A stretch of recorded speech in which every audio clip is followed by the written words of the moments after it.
I never imagined I'd be the kind of person who would try to frame her own husband for cheating, yet here I am, living with the aftermath of my attempt to ruin probably the most truthful man I've ever known.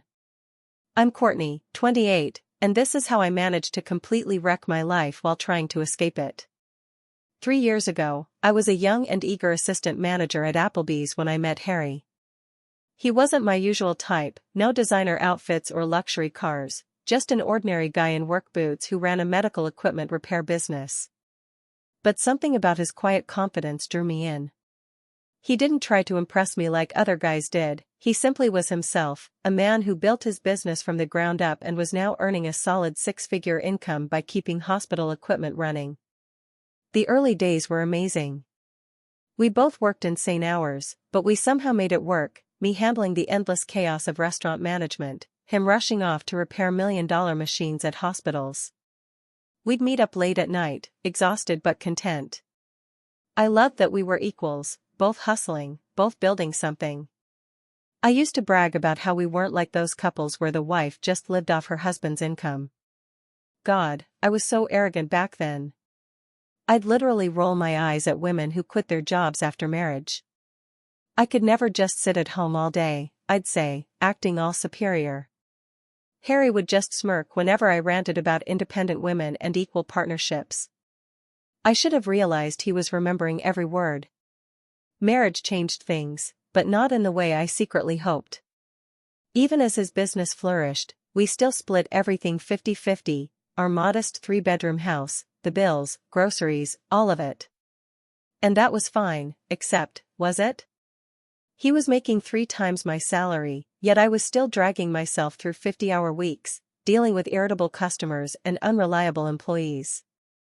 The thing about restaurant management is that it never stops, someone is always calling in sick, there's always an angry customer, the schedule is always a mess. Meanwhile, Harry's business kept expanding, but his emergency repair calls meant our schedules barely aligned. Some weeks, we only saw each other passed out on the couch. My sister, Bree, started pointing things out, like how Harry never suggested I quit, even though he could easily support us. How he let me run myself into the ground while he had the means to help. He's using your pride against you, she'd say. And yeah, maybe I talked a big game about being an independent woman, but wasn't a good husband supposed to at least offer to take care of his wife? I started noticing things, how Harry never complained about our mismatched schedules, how he just nodded when I vented about work, like he was waiting for something. The rare times I hinted at maybe cutting back my hours, he'd say things like, "But you've always been so passionate about your career," or, "I remember how you felt about women who don't work." Always with that knowing look, like he was calling my bluff. Looking back, I think he knew from the beginning that I wasn't being honest, with him or myself. All that talk about loving the hustle, never wanting to rely on a man, he saw right through it. He knew, deep down, I had hoped marriage would be my way out of restaurant life. But instead of confronting me, he just let me trap myself with my own words. That's what really got to me. He didn't have to be cruel or controlling, he just had to sit back and let my own big mouth build my prison. Every time I criticized stay-at-home wives, every time I bragged about being a real working woman, he was probably thinking, okay, if that's what you want. And now, here I was, 28 years old, spending my Saturday nights breaking up fights between customers, while my husband was out making 3 times my salary fixing medical equipment. Something had to change. I just didn't realize that something would end up being my entire life. When my sister suggested the cheating setup, it seemed like the perfect solution. I was too proud to admit I'd been wrong about wanting to work forever. Too stubborn to simply ask Harry for help. But a divorce where he was the bad guy? That felt like an escape that wouldn't make me look like a hypocrite. Spoiler alert, it made me look so much worse. The breaking point wasn't just one major event, it was all the little things adding up. Like the night I came home at 1 a.m. after a brutal closing shift, completely drained, only to find Harry's side of the bed empty. Another emergency repair call. Or the moment I checked our joint account and saw his business had brought in nearly $40,000 that month, while I was still stressing over paying my half of the bills with my $55,000 salary. my sister Bree became my confidant. She had gone through her own divorce last year and constantly told me how much happier she was. "You're not happy, Court. Anyone can see it," she'd say during our late-night phone calls. "And Harry? He's perfectly fine letting you run yourself into the ground." The more I vented to her, the more she pointed out things I hadn't even considered, like how Harry never actually supported my career beyond just allowing me to work. No advice on advancing, no help finding better opportunities. Just that same patient smile when I complained about entitled customers or staffing issues. "He's comfortable," Bree said. "You're killing yourself with this job, and he gets to look like the supportive husband just by doing nothing." She was right. I'd come home, feet aching, smelling like fryer oil, while Harry sat there calmly doing paperwork for his business. Sometimes he'd mention landing another service contract or hiring a new technician, and I'd feel this strange sting, not exactly jealousy, more like betrayal. Like, how could he just watch me struggle and not want to help? I finally brought it up one night, asked him why we were still splitting everything equally when he made so much more. His response? "I thought this was what you wanted, equal partnership, both of us working. You were pretty clear about your thoughts on wives who depend on their husbands." The way he said it, so logical, so calm, made me want to scream. He was using my own words against me. Every feminist rant, every judgmental remark about stay-at-home wives, every time I bragged about my independence, he had stored it all, waiting for this exact moment. That was before I snapped. Before I was killing myself working while you're building something real. "You could build something too," he replied. "Or look for a better job. Or go back to school. I'm not stopping you." That's when it finally hit me. He wasn't going to save me from my own choices. He was going to let me keep struggling, keep grinding, keep resenting my life, all while technically being the perfect supportive husband. Because I told him that's what I wanted. I sobbed to Bree after that conversation, and that's when she first mentioned her friend who secured a huge divorce settlement by proving her husband had cheated. "You deserve something for all these years," she said. "He's basically been treating you like a roommate while his business flourishes. There are ways to make this right." I should have noticed the glint in her eyes, should have remembered how her own divorce had played out. But I was too exhausted, too frustrated, too trapped by my own words. And suddenly, my sister's suggestion didn't seem so outrageous anymore. Looking back, I think Bree had been planting this idea long before I even realized it. She started casually bringing up stories, how her friend Sarah caught her husband cheating through text messages, how another friend hired a private investigator. It was always little tales about women who got what they deserved in their divorces. "The thing is," she said over wine one night, "men like Harry are too smart to actually cheat. They just wear you down until you're the one who looks crazy." She explained how her friend's husband had kept everything separate, made her work herself to exhaustion while he built his business. Sound familiar? The more we talked, the more I saw the similarities, how Harry never pushed me to quit my job, but never truly supported me either. How he let me burn myself out while his business thrived. It wasn't abuse; if it had been, that would have been easier to fight. Instead, it was a slow, calculated manipulation, using my own pride against me. Or at least, that's how Bree convinced me to see it. "He's been treating you like a live-in roommate while he builds his empire," she said. "You deserve compensation for those years."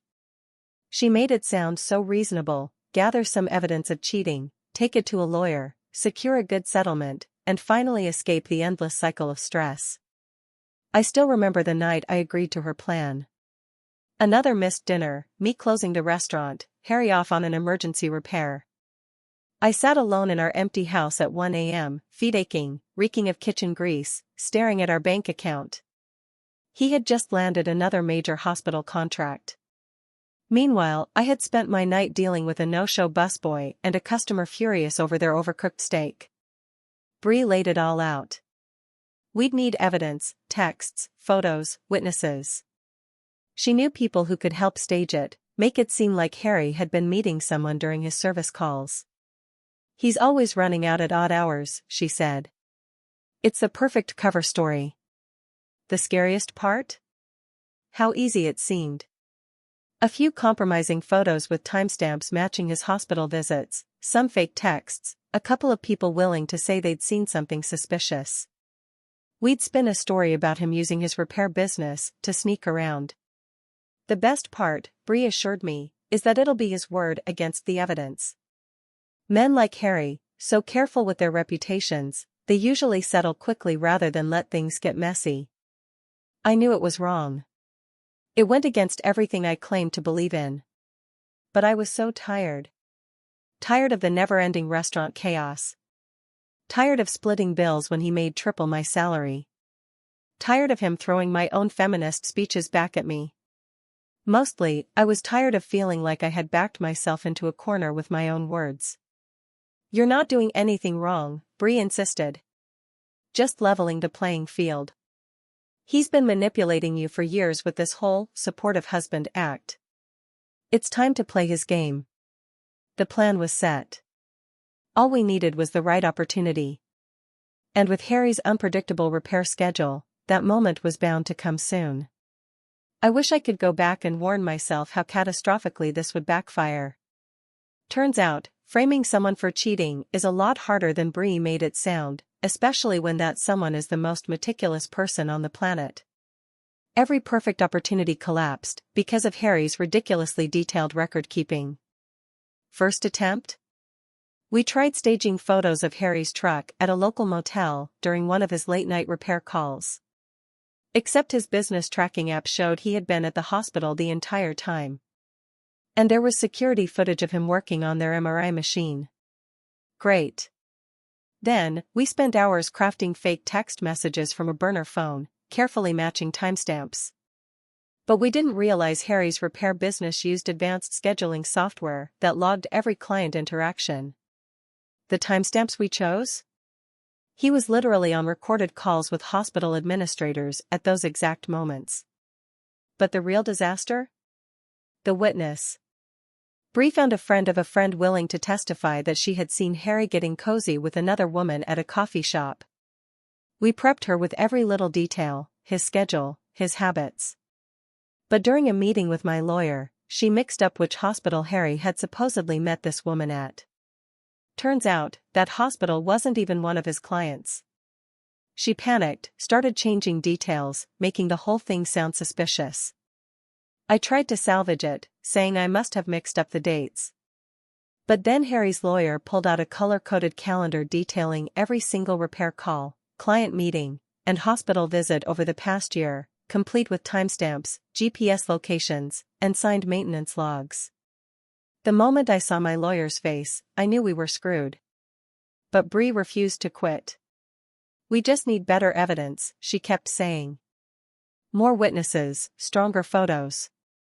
She was getting desperate, calling in favors, trying to find someone else willing to lie. That's when I started slipping, telling different versions of the story to different people, forgetting what lies I had told to whom. I claimed Harry met someone at one hospital, then accidentally mentioned a different location to someone else. People started noticing the inconsistencies. The final blow? Bree convinced me to say I had found incriminating texts on Harry's phone. We figured he was too rational to make a scene by denying it. Wrong. Instead, he calmly handed his phone to his lawyer, fully documented, with records of every text he had sent for the past year. All business-related. All logged in his company's system. I'll never forget sitting in that conference room as his lawyer methodically tore apart every single piece of our so-called evidence. The staged photos? Timestamps didn't match his GPS records. The fake texts? Discredited by his business logs. The witness? Couldn't even keep her story straight. And Harry? He just sat there. Silent. Calm. Watching. Not angry. Not confrontational. Just waiting for me to trip over my own lies. That's when Bree, my own sister, completely lost it. Looking back, I should have seen it coming. She had been getting twitchy with every failed attempt, saying we needed to be more careful while pushing me toward riskier moves. Classic Bree. Always pushing, never stopping, until things got too real. And then, the day everything exploded. I was at work, juggling the chaos of the lunch rush while texting Bree about our next move. She wasn't responding, which was strange, especially since this entire scheme had been her idea. Then, my phone started buzzing nonstop. Turns out, Bree had gone to Harry's lawyer that morning and spilled everything. And when I say everything, I mean every single detail, the staged photos, the fake text messages, the coached witness. She even handed over our text exchanges, exposing the entire plan. Her excuse? She was worried about potential legal consequences and wanted to clear her conscience. Right. More like she was scrambling to save herself once she realized just how badly we had screwed up. The next few days passed in a daze. Harry's lawyer forwarded everything to mine, who promptly dropped me as a client. Word spread like wildfire through the hospital network Harry worked with, then through the restaurant industry. Apparently, medical equipment repair guys have a lot of connections with restaurant owners. Who knew? My boss called me into his office, visibly uncomfortable. "Look, we've got clients who work with your husband's company." That was it. 6 years of restaurant management experience rendered worthless. No one wanted to hire someone who had attempted to frame her own husband for infidelity. But the worst part wasn't losing my job. It wasn't even Bree's betrayal, though that cut deep. No, the real agony came during our final mediation session, sitting across from Harry as he methodically laid out the evidence of my deception. I couldn't even keep my lies straight. He wasn't angry. He didn't yell or accuse me of anything. He simply presented the facts, one after another, calmly dismantling everything I had tried to fabricate. During a break, he finally spoke to me directly. "Why didn't you just tell me you were unhappy?" he asked. "We could have talked about you finding another job, going back to school, anything besides this." I wanted to scream at him. To tell him it was his fault for letting me exhaust myself while he thrived. For never offering to support me financially despite his growing success. For using my own prideful words against me. But sitting there, watching him neatly arrange his paperwork with the same meticulous precision he applied to his business, I had a sobering realization. He hadn't trapped me. I had trapped myself. Every time I judged other women for not working. Every time I boasted about being independent. Every time I rolled my eyes at stay-at-home wives. I had built my own cage, brick by brick. And instead of admitting I wanted out, I tried to burn everything to the ground. That was 8 months ago. Now, I live in a cramped one-bedroom apartment, working as a server at a chain restaurant across town, where no one knows my story. My years of management experience mean nothing. This industry is small, and word spreads fast. No one wants to take a chance on someone known for orchestrating an elaborate revenge plot. Meanwhile, Harry's business is thriving. Some high-profile medical tech company partnered with him, expanding his repair services across 3 states.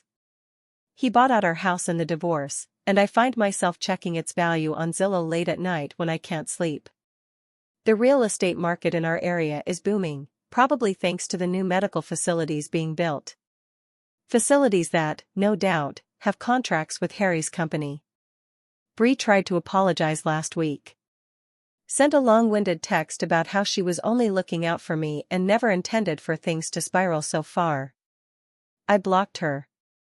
She's back with her husband now, anyway. Turns out, her dramatic divorce stories weren't entirely truthful either. Funny how that works. But the thing that truly keeps me up at night isn't losing my home, my career, or even my reputation. It's knowing that Harry saw right through me from the start. He knew I didn't wholeheartedly believe in the whole "I'll never rely on anyone" philosophy. He knew, deep down, I had been hoping marriage would be my escape from relentless work. But instead of confronting me, he just waited for me to expose my own hypocrisy. I saw him last month at the grocery store. He was with his new girlfriend, a medical equipment sales rep who actually understands what he does for a living. They were laughing together, looking completely at ease. He noticed me but only gave a polite nod, like I was just another person from his past. And that's the worst part. He's not bitter. He's not angry. He simply moved on, building his career, living his life. And me? I'm still here, serving endless plates of mozzarella sticks. Still earning half of what I made as a manager. Still splitting rent with a roommate because it's all I can afford. Still haunted by the same proud words that once defined me. People say I should feel guilty for what I did. And I do, sort of. But mostly, I feel angry. Angry at Bree for pushing me into this reckless scheme. Angry at Harry for never just telling me to quit my job.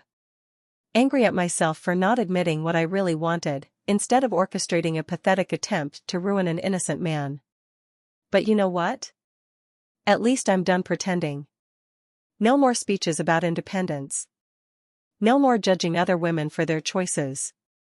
No more acting like I love the grind. Now, I'm just trying to rebuild, piece by painful piece, the wreckage I created. And if there's a lesson in all of this, maybe it's this. Be careful what you claim to want. Because sometimes, people will believe you. And sometimes, they'll just wait and watch while you destroy yourself trying to prove it.